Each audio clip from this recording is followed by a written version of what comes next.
Hi everybody, this is Frank Clifford and welcome to another Frank Answers sponsored by Astrology Hub. Now I've had a lot of questions from you about retrograde planets, what they mean in the natal chart, what they mean in terms of transits. I'm going to cover half a dozen of those questions in one session today. And in a later session, I'll also look at some other questions of yours too. So we had a question from Linda, who says, why do I always have so many issues during Mercury retrograde? It seems as if this has been a real issue in my life. I find my money fluctuates. The minute Mercury goes into shadow and comes out, people forget to pay me. I dislike having to ask for my services to be paid, but I have no choice. Okay, so let's take a look at your chart. What's interesting as well is that it's forcing you to address that issue with people. And that might be a very useful thing to consider in terms of value. I'm not sure what you do for a living, Linda, but we astrologers often have a tough time putting a numerical value to our services and don't like to ask, don't like to charge, can be too flexible with our hours, etc. And I think if you're having issues with being paid and it's pushing that button, that's probably a button that's worth pushing and getting sorted. Not knowing anything more than you've said, I would still say look at what that says about that discomfort factor you might have around chasing people up and the value of your work, of course. So we have your chart here. I'm assuming the chart is just after midnight. It won't make a difference to the question in terms of your own Mercury. Now, in your chart, Mercury is here in Scorpio, and it's in the third house if you were born just after midnight. If the birth time is a PM time just after midday, it's going to be on the opposite side of the chart, but I'm going with what you sent me.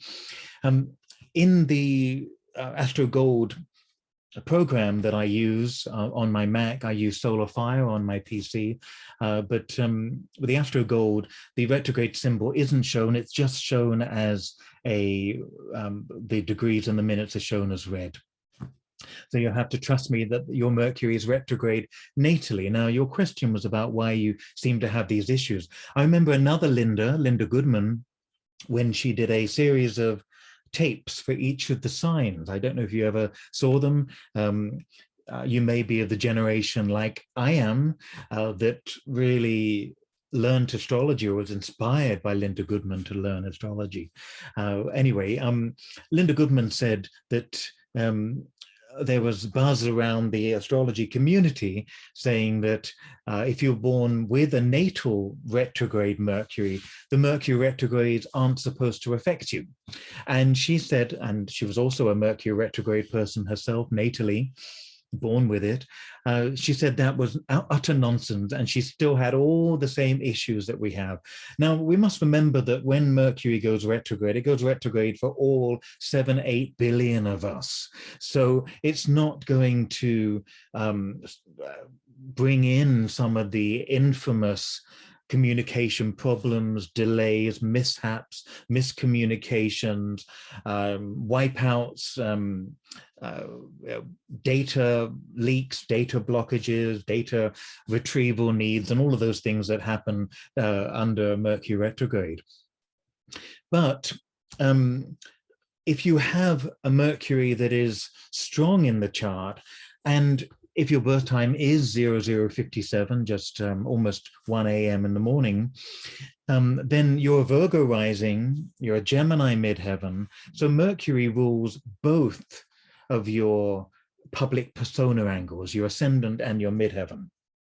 You've also got the moon in a Mercury rule sign, and the moon is very much to do with daily things. It's also, in many ways, how we comfort ourselves, how we look after ourselves. So the moon has a lot to do with money.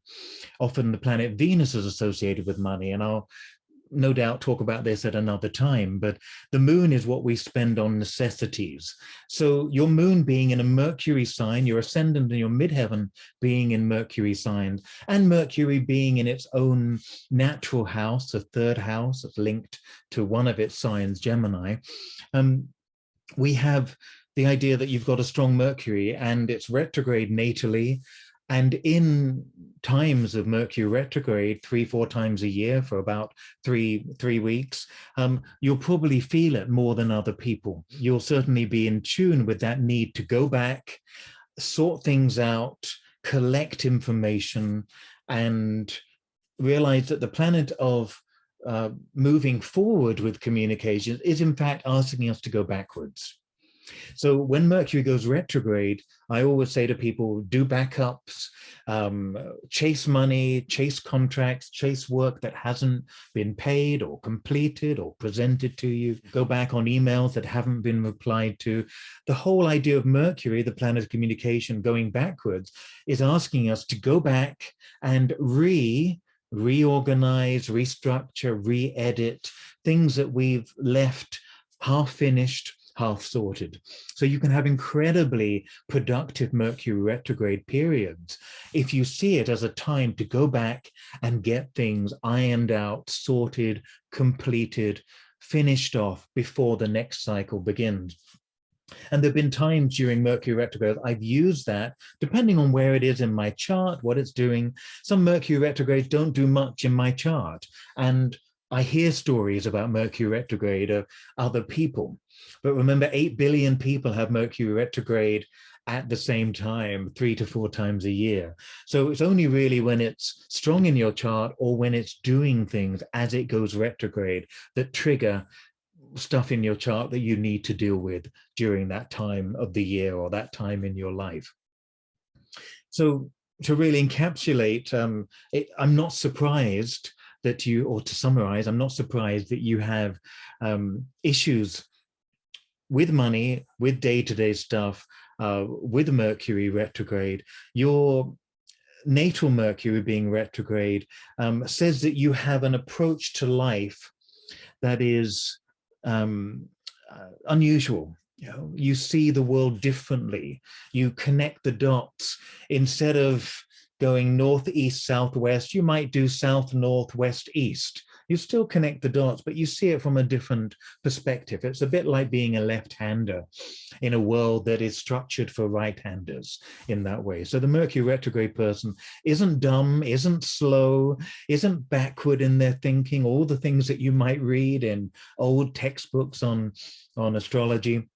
What it really is that they're able to connect the dots in a way that other people can't. The difficulty is that we get taught by rote in different ways that are really more for the direct Mercury or the right-hander, to use that analogy.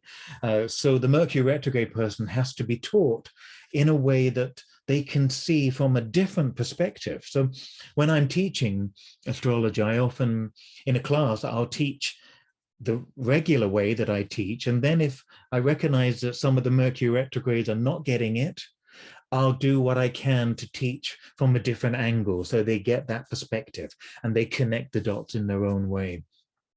So reject all the ideas that are Mercury retrograde natally is a difficult thing. It's only difficult if you're taught only one way and you've got teachers who can't see beyond a particular format of teaching. Mercury retrograde 3 to 4 times a year. I say 3 to 4 times because in those 12 months, it starts its 4th cycle. It doesn't complete it, but it starts. So really in a 12-month period, there'll be 4 periods of Mercury retrograde. In those periods, think of it as a time to go back, reconnect, get those issues sorted with money, because as we know, what we resist persists in our lives. So it's obviously an issue. And maybe with the Virgo ascendant, the Virgo moon, you're very, very quick to be helpful, to be useful, to be there for people, to do more hours than maybe you should, that sort of thing. I know that I'm a Virgo moon and I'm always trying to do a little bit more for people or try to help more than maybe is necessary or more than I get paid for sometimes. And I really understand that. So maybe it's an issue that Mercury retrograde brings up for a very good reason, to get you to master it. And you've got Mercury in Scorpio, so you're always going to see different levels and different uh, I guess different perspectives of life. You'll be able to go deeper. You'll be able to see motivation where other people just see fact. It's the real detective sign. It's interest in psychology, interest in going deeper, interest in exploring beyond the facts, beyond the surface. Always. So I would have a look at that if you want to about that, and about the issue of payment, but also look forward to those Mercury retrogrades in reclaiming the money that you're owed. Send out polite reminders in the coming up to that or during that time, and also use that retrograde for some of the things that I mentioned earlier, that sense of going back, getting things finished, reordering the house. As a moon in Virgo, like you and me both enjoy getting things back into working order, getting that library sorted in some way. Hope that's helpful, Linda. We had another question from Janis, who was asking about Mercury retrograde in her chart. And Janis's question, let me see it. Janis has natal Jupiter in Pisces. So Janis is having a Jupiter return in a few months' time, around the winter period. It's retrograde in the 5th house. You'll have a Jupiter transit in the near future, and it's going to be retrograde for part of the time. Yes, Jupiter zooms into the sign and then spends a lot of the year retrograding back over that ground. Think of generally as retrogrades as going over old ground, revisiting stuff that maybe you haven't completed, stuff that you've been introduced to, but you need to know more thoroughly. These are things that we should do during retrograde transits. Now, the outer planets are retrograde for 5 months of the year, so it's not really a case of spending all our time in the retrograde motion. But with Mercury, with Venus, with Mars, with Jupiter, we could look at returning to things, working on that area of our lives. So Janis asks, what effects do retrogrades in both the natal and transits have on each other or on the chart itself? Okay, so we can see that Jupiter here is in Pisces, retrograde in the 5th house. That's what we can see in Janis's chart. Now, if we're looking for confirmation, we can see that Jupiter it rules the 3rd house of communication, because Sagittarius on the cusp, but it also rules the 6th house of work, because traditionally Pisces is also ruled by Jupiter. So it has a lot to do with the day-to-day workings of your life, putting the pieces together, the Mercury stuff in your life, Janis. Jupiter retrograde is about recapturing an old philosophy. It might be, generally speaking, and I'm going to touch upon this in a few minutes, about retrogrades generally in the natal chart. But when a planet is retrograde, there's an early experience of it. This is something that I learned from Lois Rodden, who was a friend and a colleague who created the enormous astro data bank that we all have access to now. And Lois taught me this many years ago, and she has this in some of her work in a book called Money, which is very, very valuable for the working astrologer. Anyway, Lois said that we experience a retrograde planet early in life when we're perhaps too young to appreciate it, or we just get it. It's too much, it's overwhelming. And then that planet gets put on hold. It gets just in a gestation period, and it gets reawoken later when there's a second chance. So her belief with the retrograde planets, and I've seen this over and over again in the last 20, 30 years of my practice, you get a second chance with your retrograde planets to explore it. Now, Jupiter in Pisces, Jupiter retrograde in Pisces might be about a particular religion. It might be about astrology. There may have been religion early in the life, in the home life. It might have been something that was too intense. You might have had particular beliefs as a young adult, as a teenager, and then they were put on hold, family life and marriage and work and commitments and all sorts of things that come into the life in a way. And it might be that you're now rediscovering in your life some of that retrograde energy, or you have in your 50s, 60s and beyond, you're starting to rediscover some of those beliefs on your own terms in ways that don't feel overwhelming anymore, things that you can reincorporate back, to incorporate back into your life. So the Jupiter retrograde in Pisces might be a belief system, because Pisces is a lot about that. It might also, because it's in your 5th house and it's in Pisces, it might be that you loved poetry, art, some sort of creative endeavor that you love to do. Pisces is linked to art, photography, music, dance, big dance situation as well with Pisces and Virgo. And it might be that you had a love of that early on in your life, and for some reason it just got abandoned. And what I would say to you, whatever is telling you, no, it's too late, or I've done that and it's not really for me anymore, find a way to reignite that Jupiter in the 5th house, in Pisces, in some way. Whether you go back to art school, whether you go dancing once a week, whether you just simply kick off your heels and dance in front of, in front of the television, or with your sound system on, when nobody's looking, whatever it may be, find a way to get back in touch with that. That's the retrograde energy. Get back in touch to something that feels fun, playful, enjoyable, no commitment, something that really nobody else needs to know about. It could be art, it could be poetry, it could be photography, it could be dance. Mars, you've got Mars rising in Libra, Janis, and Mars is the beat. Venus may be the melody, Mars is the beat. And with Mars rising, maybe you were drumming, maybe you were doing some sort of very active dance or energy work. And Mars is with Neptune as well. Maybe it was swimming.